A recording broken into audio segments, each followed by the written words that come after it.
Welcome back to Scene. I'm your host, Diona Richards, and today I am joined with Janell Norris.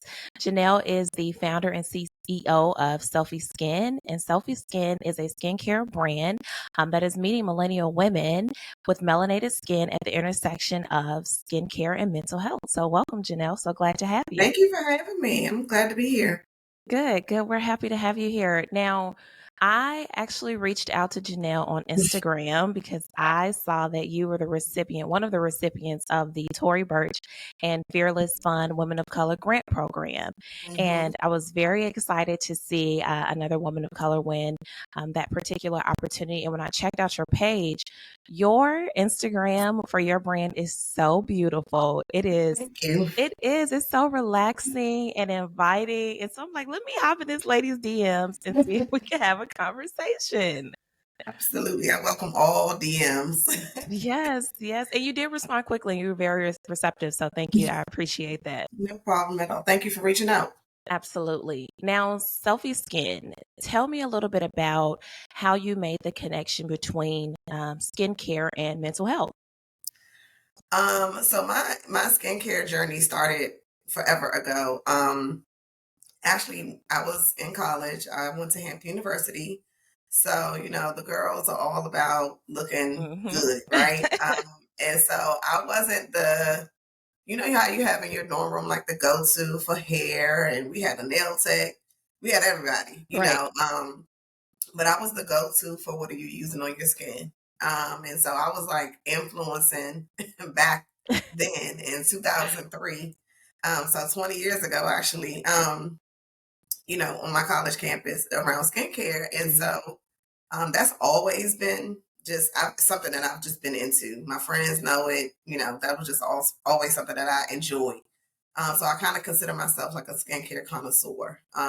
Nowadays, I think I would have been an influencer or something like Hmm. that. But so that was what started my interest in skincare. And then, honestly, at 30, I turned 30 in 2015, and my skin had a moment.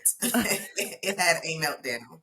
Um, and I was like, oh Lord, what is going on? Hmm. And so I actually started to sell for a major skincare brand because I tried these products from a friend of mine who I've known since I was a little girl, and she's always had acne. But at this particular point, her skin was like crystal clear. And I was like, well, whatever you're using to send it to me, and she was selling for this brand. So I ended up trying the products. I liked them. And then I started selling because I'm like, well, I know that I can sell something because I've always been recommending. Right, right. So I started to sell for this major skincare brand who will always remain nameless in this point of my As in they this point of should. my journey. But they were number one in the country. And I like quickly got to the top 2% of the company in sales. And we started to build a team, and I had people who were trying the products and loving them and joining to sell under me. And by the time I looked up, I had over 50 women across the US, most all women of color, who were selling this product. And because of my success, I started to get, invitations to have a seat at the table. So whether it was, they were rolling out new products, I was, signing NDAs and knowing everything that was coming down the pipeline. But I was also, I'm a very vocal person. So I was also raising my hand and saying, hey, the marketing materials for this, where we at? Right, Like, right. you want me to be able to market to consumers who look like me and bring that group into the fold, but like they can't relate to this. Right. And so it was an old conversation after a while. And I was like, you know what? If I can sell for them and they continue to the founders of this brand, they continue to make Forbes lists for the wealthiest women in America. Hmm. I was like, I need to do that for myself. Right. And the fact that they were not hearing me was definitely the push that I needed to just step out on my own. So that's how Selfie Skin Co came about. The connection between mental health was more so about when I looked in the mirror after 30 and I didn't see what I was accustomed to seeing. And, 30 is like, okay, it's supposed to be this big Right, right. magical age or whatever. And for me, it was like, is this what 30 is supposed to look like? Because I ain't feeling it.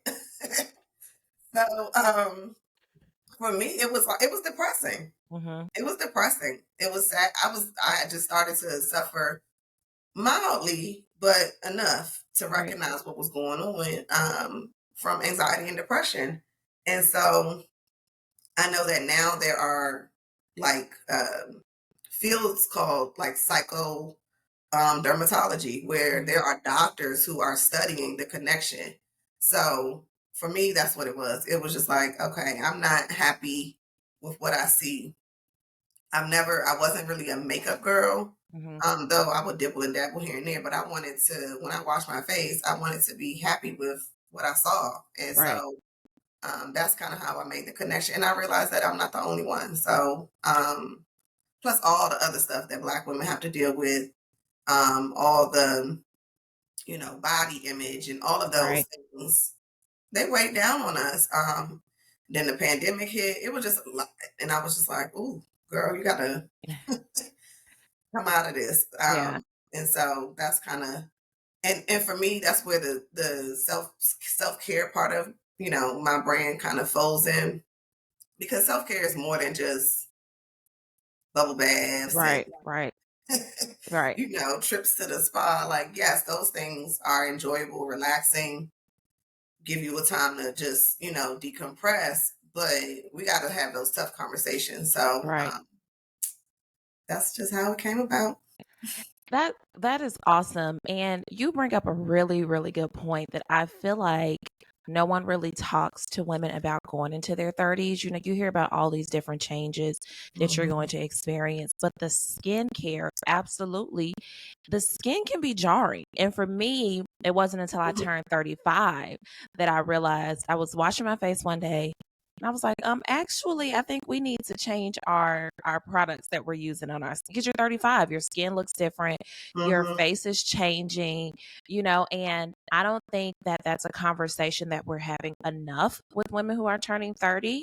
Um, and like you said, we make this big deal. It's a wonderful, and it's a wonderful time. Mhm. You step into your womanhood and I'm Mhm. 30, nothing else matters. Whatever happened in my 20s, it is what it is. I'm a new woman.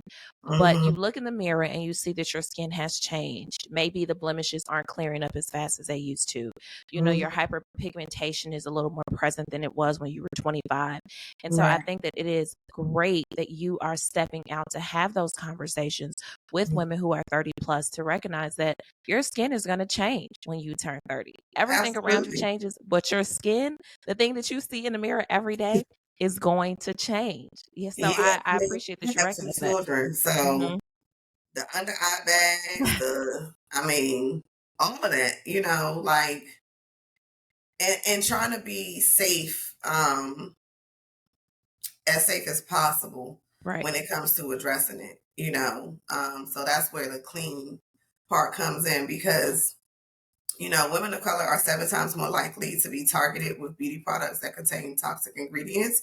oh And of wow, course, now people are starting to pay attention a little bit more, just because these toxins are, endocrine disruptors. right, And so I always say to my mom, like, did y'all have as much, infertility and all of this in your generation, or was it just that people didn't talk about it? It's hard to right. say, right?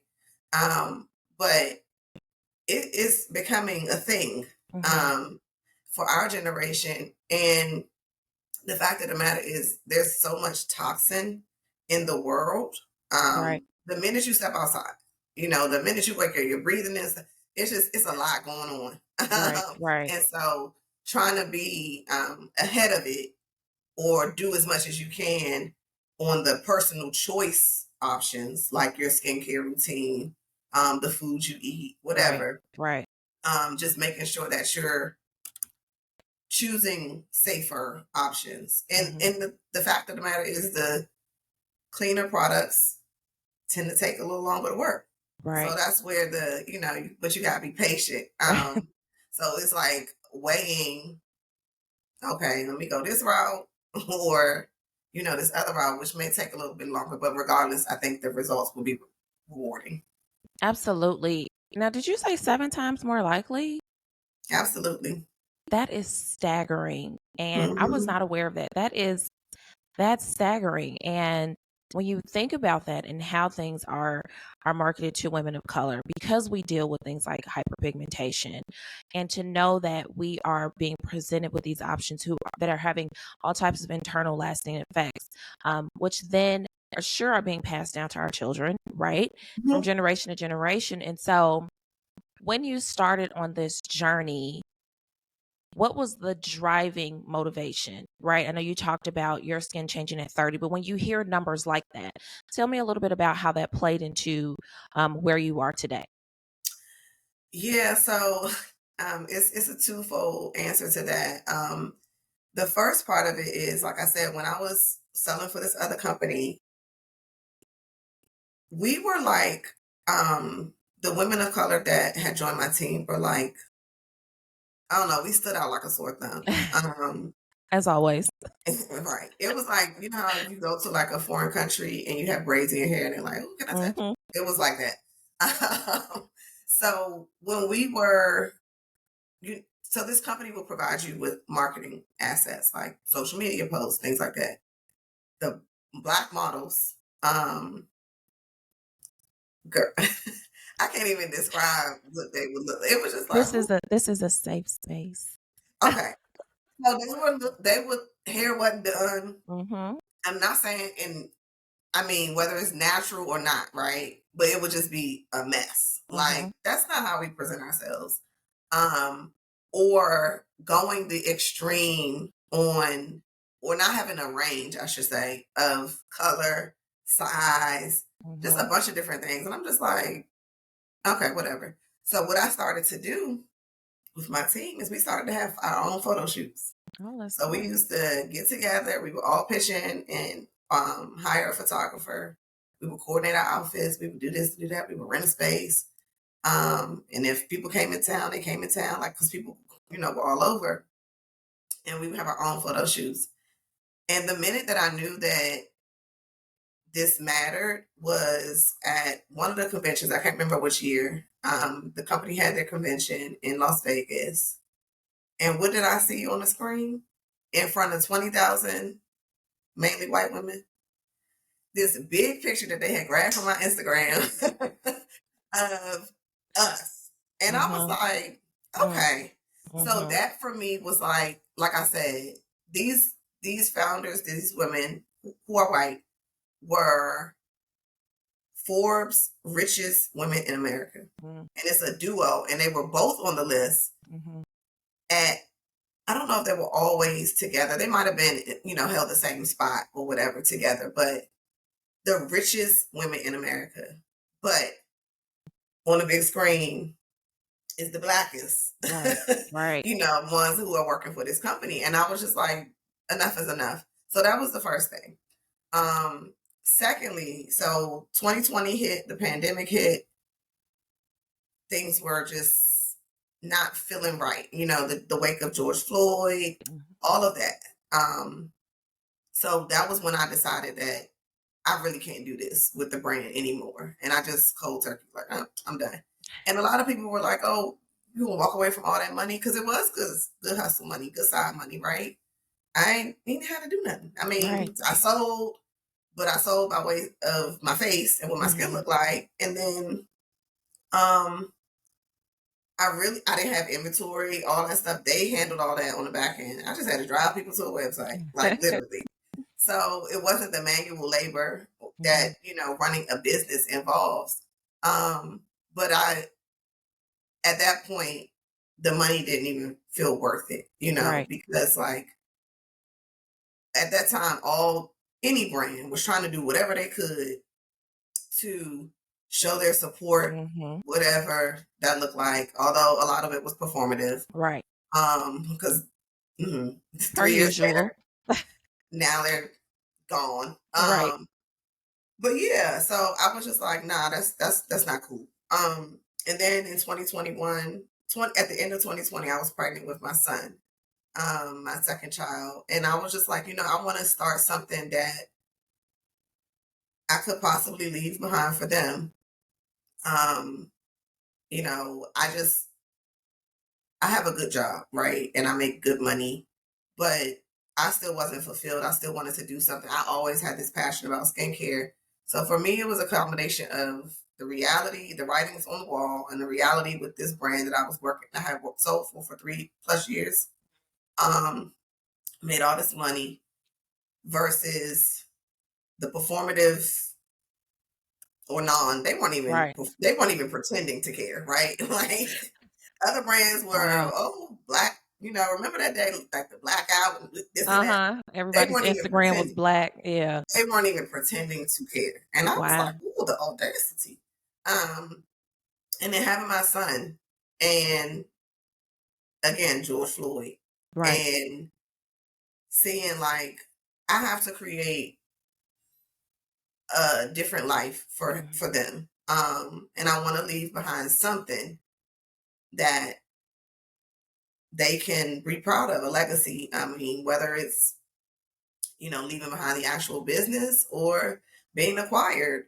Right. And Right.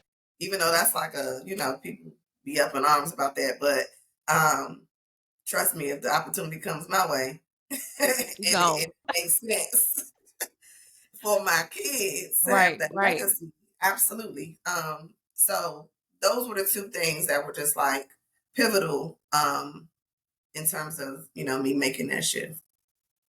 Yeah, I mean, and you're absolutely right. I feel like that was a lot of black women made that shift in the wake of George Floyd and the pandemic, right? And taking a Mm-hmm. step back and looking at where you are in your career, where you are in your family life, and deciding I want to do something greater for myself, for my family, for my community. Um, and it's great to hear that you stepped out on faith and you took that step.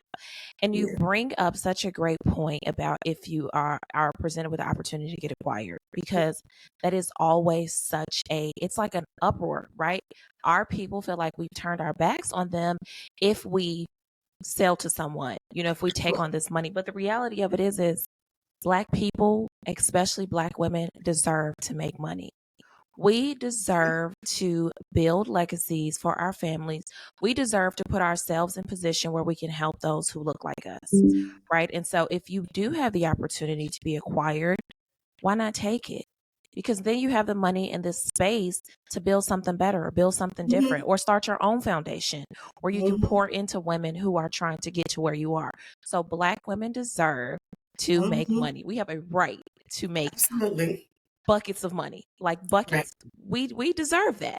Yeah. And so you launched out. You launched your organization in into 2021 or in 2022. 2021, November 2021. Yep. Okay. So you're going into 2022. You're a new business owner.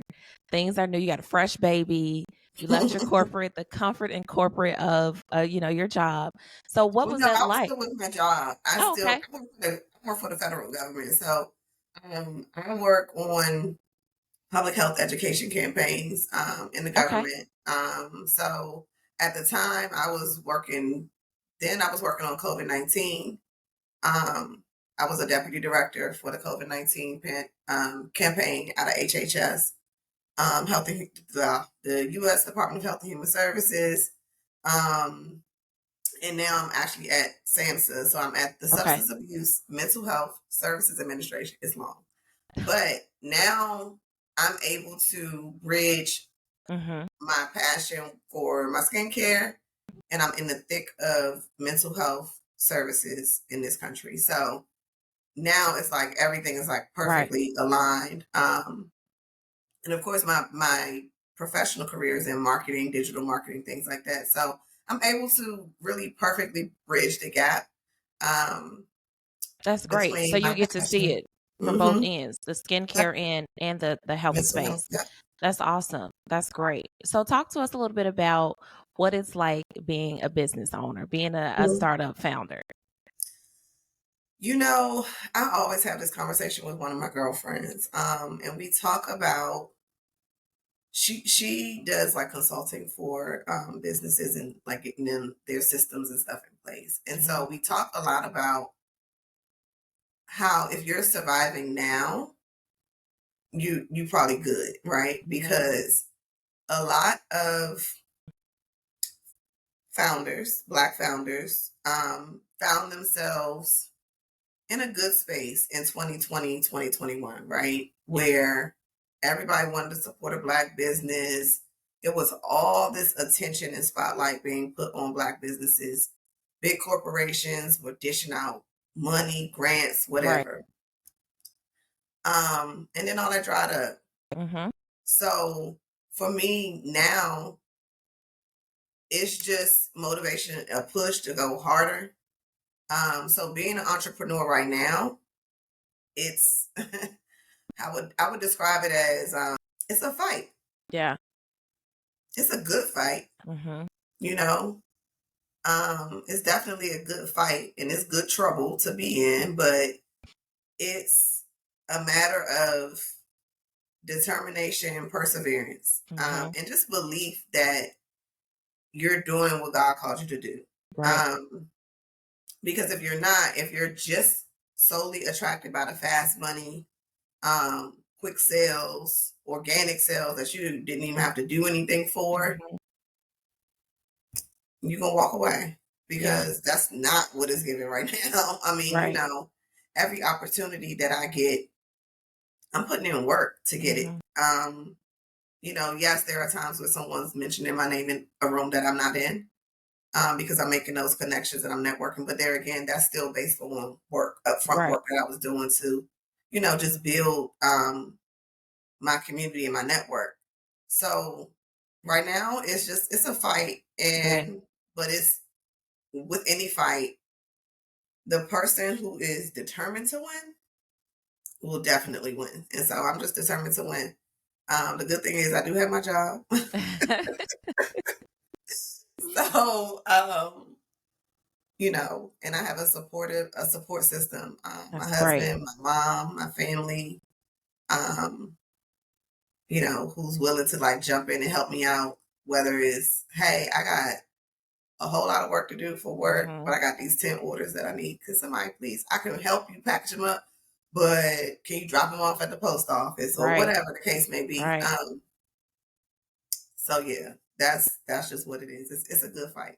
That's a blessing, right? It is a blessing to have a support system on your entrepreneurial journey. It's a blessing to still have that comfort of knowing I have a paycheck that's coming in, and so I can use that paycheck to build what I'm working on. I have a supportive family. I have a husband. I have parents who are all in my circle. Like you said, they're pushing products and packing up boxes and doing all the things that need to be done to continue this business, because as you mentioned before, you're building this legacy for your family. So this is a family event, and it's wonderful when you have that type of support system. And it's also important, like you said, that you have your own internal determination and motivation. And so that determination led you to apply for the Women of Color grant program, every grant. So off the top of your head, how many grants would you say you've applied for? I actually just looked at the spreadsheet yesterday, not because I was having this conversation with you, but just because I had gotten a rejection letter actually yesterday. And I was like, what number was this? When I looked yesterday, between 2022 and where we are now in 2023, it was 67 applications. Wow. Some of them I'm on my second round. That's good. Yeah, so some of them I'm on my second round. And actually the Fearless Fund and Tory Burch Foundation was my second attempt. Okay. So good. So you were rejected the first time, went back and was awarded. Congratulations. Yep. Congratulations. That's wonderful. But you know what's so funny? I look at my application because I save everything. I have a folder on my computer called Program Applications. And I save them all with the name of the application, when it's due. And I have the questions because I'll, you know, write my answers and then go back and put it in the system or whatever. I would have rejected myself. It's a good lesson. It's a good laugh. It's practice. That's right. That's right. It's definitely a good laugh. at like, girl, what in the world was that? That's my reaction in most cases. Mm-hmm. Sometimes the competition is just stiff. And there are great brands who are, further along in their journey than I am. And sometimes that's what the opportunity is calling for. So I don't take it personal. Right. But to date, there have been 67 applications. Wow. But you keep putting yourself out there. You looked at your original applications. You recognized that you needed to make some changes. You did. And now here you are, one of the recipients. So, Yeah. how much were you awarded? Talk to us about the process. What was it like when they reached out to you? What's the program like? We want to hear all about it. So I remember the application being due April 28th. And I think I submitted mine 4 days before. Wow. I have been working on it, all along. So my process for getting all my information is simple. I write down all the questions. I type them all up. I start, typing my responses, and I work on them over Mm-hmm. time. I was awarded $10,000. There were two different categories, 10,000 and 20,000.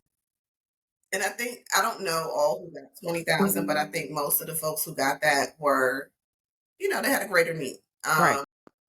So for me, the process was simple. And like I said, just jotting down my responses. When I was actually on my way back from a fitness consultation or something, and I randomly checked my email, and it said that I was a finalist, and they would be having this group interview. And I was like, what the heck is a group interview? Like, how do I prepare? Whatever. But then, so the group interview was like the next day. It wasn't, and so I was like, are they going to tell us that we won? Like, trying to anticipate. My husband's like, just relax and just go. I'm like, all right. I'm always trying to figure out what's next. Anticipate. Yeah. So we had the group interview. It was like super early. Maybe like 8 o'clock in the morning, something crazy. But like, hey, join us tomorrow for this group interview. So I did that. And they just asked questions. I think they were just trying to get a feel for like, are we making the right decision? Mm-hmm. And it was a few other founders on there who I recognize or brands that I recognize. So that was like end of July-ish. And they told us that we would know something by August. Mm-hmm. So it was like 2.5 weeks waiting. And I'm like, Longest so time of your life. yes. And then it's so ironic that the day that I was recording a video for another grant submission, I submitted for a Vino opportunity. Mm-hmm. And I was recording a video. And right at the end of finishing up with my videographer, I checked my email and it was like, congratulations, you're a finalist. And so it was so crazy that she was there. So she was able to capture me jumping up and down, like, oh, so yeah. But when I look back at the application though, one of the biggest things, and this is just a word of advice for anyone out there who's trying to secure these grant opportunities, because to me, they're one of the hardest ways to get funding. Okay. Because it's so stiff and Right. so many applications and all of that. But they're the best way Right. because, they're mostly non-dilutive and you don't have Right. to disclose how you spent it, although you should Right. obviously use it for business purposes. But yeah, so they're one of the best ways. And so my plan for the money, I actually had some products in the pipeline that I was just waiting on a miracle to Mm-hmm. be able to fully manufacture. So tapping into body products to address body acne and hyperpigmentation. So that's what I'll be doing with it, manufacturing that. And then I'm able to consult with marketing firms who help me with the launch. That's great.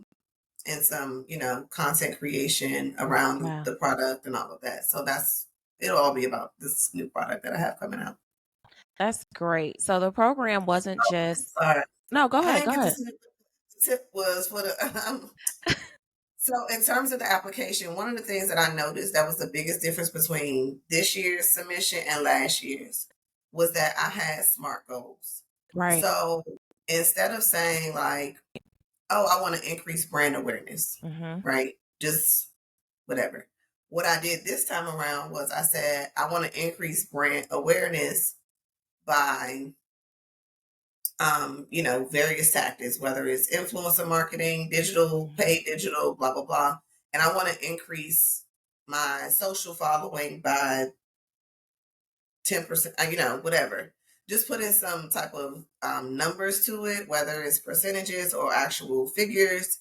But I know that I mentioned, like, I want to increase my revenue by 10%. I want to increase brand awareness. And for me, I'm measuring that by my email subscription list, my social following, you know, uh, sale, the number of customers that are new and Right. unique. So those were the numbers that I put on there. So I'm basically making myself having some measurable action in place. Mhm. And I don't know if that was what did it, but I do know that that was the biggest difference between the two applications. Yeah, and no, that's wonderful. Thank you so much for bringing that up because that is a very, very important point. Oftentimes, when we're talking to people about grant opportunities, you quickly realize that not everyone is ready. And I think that it is awesome that you were able to take a step back and say, okay, this is what went, what didn't work in the previous application. Smart goals and being very specific and strategic about what the plans are for the business Mm-hmm. obviously helped you become a recipient, right? And so I think it's wonderful that you were able to recognize where you needed to make some changes and pivot. And now you have, not only did you receive the $10,000 for your brand, but you also have access to a very extensive and strategic network that will allow you to grow the business and, like you said, eventually get to a point where hopefully you can be acquired. So I love that. I love that you Yes. took the steps to see what went well, what didn't work, and what changes can we make to get to that next step. That's great. Yeah. Yeah. Speak that into existence. Absolutely. Yes. Make it happen quick. You heard us, universe. Open it up. So now what's the plans? You have this new launch. Have you launched the new product? Are you working on it? Yeah, we're working on it. We are. So my original plan was Q1 2024, but my consultant was like, we're not going to miss out on the holiday opportunity. So the goal is to launch by December, top of Okay. December. My birthday is December 5th. So I'm hoping to be able to do like exclusive to my email list. Hmm. So they'll, a gift to you on Yeah. my birthday. Nice. So they'll hopefully have the opportunity to buy on my birthday only. And then everybody else will get it a little bit closer to Christmas. That's great. I think that it is wonderful that your consultant was able to help you again see an opportunity to make a change because Yeah. the Christmas holiday is definitely a good time to launch a brand and Yeah. get those sales. So kudos to them Yeah. She and was you. just like, oh, why are we waiting for Christmas? She was like, January is when everybody's like, oh, I'm not spending. Right, right. Our New Year's resolutions. Like, what are you doing? So Right. That's I said, you're good. right. That's But that's the good. other thing too, being coachable. Mhm. Um, I do not know it all, and neither does anybody else, Right. right? So I might know a lot about skincare. I might know a lot about mental health, but she knows about product launches and packaging and, dissemination and price, what I should be pricing it at and Right. all of that. So I'm going to listen to the expert here. I'm not the expert in the room. So I think that too is one of the biggest takeaways that I've had along this journey. Because with every grant that I'm rejected from or any opportunity, whether it's accelerated program, if I'm rejected, better believe I'm following up to ask. Now, will they Good. always tell you why or what you could improve? No, they'll probably ghost you. Mhm. But somebody might. Right. So that's what I tend to actually I gotta send my email to the program that I was rejected from yesterday. But it's okay. It was my first time applying, and guess what? Next You're gonna year do it they again. gonna see another Selfie Skin Cup application. That's Uh, good. That's they good. And do. actually, I'm talking to a grant maker in a few days, and when we had our pre-chat, that was one of the things that she said is that she appreciates when people who have been rejected when they reach out to her to ask, "What could I have done differently?" Mm-hmm. Because she always Mm-hmm. sees the application and the following opportunity stronger, and so that is such a good point. And I hope that the audience really takes that away, Yep. that being consistent and asking, putting yourself out there, because maybe they will reply, maybe they won't, but someone might, right? And that could be the information that you need to make your application stronger. So that's good. Mm-hmm. Yeah, and So, they'll remember your name right. too. I mean, if they're still with the company or the organization the following year, 9 times out of 10, they'll remember you. And actually, a lot of applications are starting to put on there, is this your first time applying? Okay. That's I don't good. know what that is for, but my assumption is if it's not your first time applying, then they're like, okay, you know, you're serious. Right. Especially when it's a lot of money. Right. Um, this particular one was 50,000. And mentorship was an accelerator program. Mm-hmm. So of course they want to know, okay, let's see if she come back next year to see Right. how serious she is about this business. So Good. Good. Yeah. So keep going and keep trying and mhm. keep applying. So tell us about the products. What's in your Okay. line? Tell us about the brand. We want to hear it. Yeah. So and I wish I would have had stuff. Okay, well, we have 6 products right now. So we have a facial cleanser that is packed with all the good things that are going to not strip your skin of its natural moisture. Hyaluronic acid is going to just replenish all of the hydration in your skin that you need to get throughout the day. We have 2 toners. We have one that is a rose floral toner.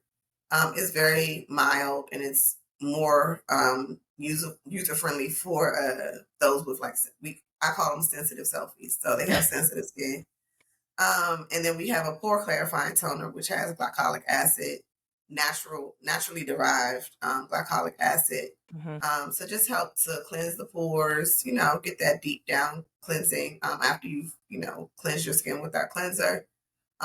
We have a moisturizer that is packed also with hyaluronic acid niacinamide, just to restore the moisture and